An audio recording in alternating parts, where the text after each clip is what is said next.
others know him as the father of the nation. Well, there is more to his story and his participation against apartheid in South Africa. Apartheid in simple English was a policy of racial isolation and discrimination in South Africa. It was characterized by laws such as most rights and privileges were enjoyed by the white minority.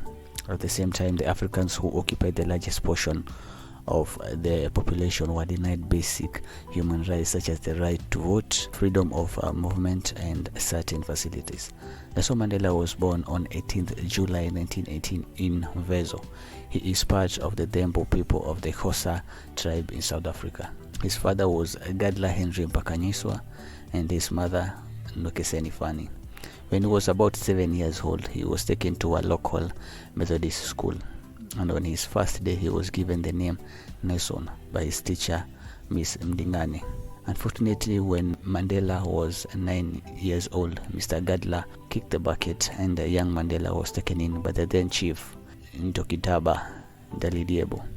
At the age of 16, he underwent the customary initiation ritual known as Ululwako. Mandela attended high school at Clarkbury Methodist High School in Nkobo. He later joined Methodist College in Fort Beaufort. He joined the University of Fort Hare in 1939 and started working on a Bachelor of Arts degree. Here he met soon-to-be friend and comrade Oliver Tambo, among others. Unfortunately, almost at the end of his first year, Mandela was suspended for being involved in a boycott organized by the Student Representative Council. After his suspension, Mandela and Justice the Regenstein had to flee to Johannesburg after finding out that Jokitaba had arranged marriages for them. In Johannesburg, Mandela found work as a night watchman at the Crown Mines. He was, however, laid off after being discovered as a runaway.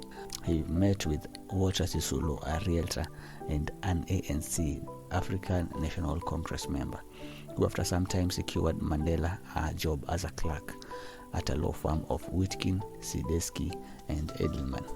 The following year, after finishing his Bachelor of Arts degree, he decided to take up law and decided the University of Witwatersrand was the best to realize the goal. His political career started when he joined the ANC in 1944. In Easter of 1944, after a group of ANC members, namely Nelson Mandela, Walter Sisulu, Oliver Tambo, Anton Lebede, and AAP Mda, felt that the ANC was filled with conservative and older members, they decided to form the African National Congress Youth League, ANCYL, with Anton Lebede as the president. Unfortunately, his rule was cut short when he passed on in 1947. In 1948, during the general election in which only whites were allowed to vote, the Verigne National Party under Daniel Francois got into power, joined with the Afrikaner Party, and together expanded racial segregation with new apartheid legislation. This was met with actions such as boycotts and strike. In 1950, the Defend Free Speech Convention was held in Johannesburg, where African and Indian as well as communist parties called a May-Day general strike to protest against apartheid and the white minority rule. This was, however, met with police oppression and the introduction of the Suppression of Communism Act in 1950. This act declared that any organization promoting communist activities to be unlawful and proposed such organization to be banned and the individuals to be arrested. Later on in 1952, the ANC, with the support from other parties such as the South African Indian Congress, began a defiance campaign. Did this to protest deliberately breaking unjust laws like being in white-only areas without passes, rallies, as well as legal challenges. This, however, made the government angry and reacted with a devious plan, the Public Safety Act of 1953.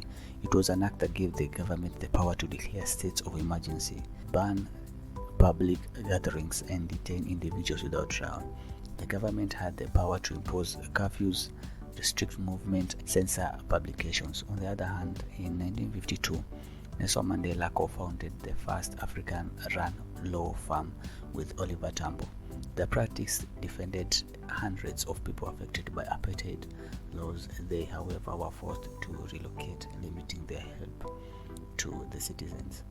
Under the Suppression of Communism Act, Nelson Mandela was sentenced to 9 months in prison with hard labor, suspension, and prohibition from attending gatherings for about 6 months, as well as he was not allowed to leave Johannesburg. In December of 1956, Mandela, among many others, was arrested and accused of high treason. However, after 4 years, the judges produced a verdict of not guilty. In 1961, Mandela, among others, co-founded Umkhonto weSizwe, that is, Spear of the Nation. This was known as the ANC Armed Wing. After the ANC was banned in 1960 and the Sheffield Massacre.